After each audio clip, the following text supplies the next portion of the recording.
আধুনিকতার ছোঁয়ায় যেন দিন দিন হারিয়ে যাচ্ছে এই ধরনের ঐতিহ্যবাহী সংস্কৃতি। আপনারা ভিডিওটি দেখলে অবাক হয়ে যাবেন, ভাবতে বাধ্য করবে যে এত বুদ্ধি মানুষের মাথায় আসে কেমন করে।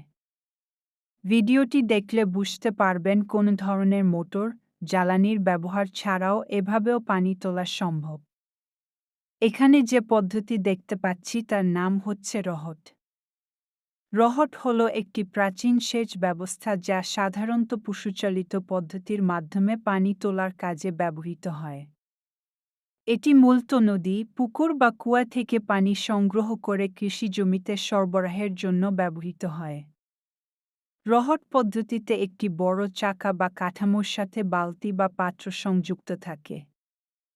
এই চাকা একটি ষাঁড়, গরু বা অন্য কোনো পশু দ্বারা ঘুরানো হয়, যা পানিকে তুলতে সাহায্য করে। এই পদ্ধতি সহজ, প্রাকৃতিক ও কম খরচে কার্যকর হলেও আধুনিক যুগে এটি অনেক জায়গায় মোটরচালিত পাম্প দ্বারা প্রতিস্থাপিত হয়েছে। তবে কিছু জায়গায় এখনও ঐতিহ্যগতভাবে এটি ব্যবহার করা হয়।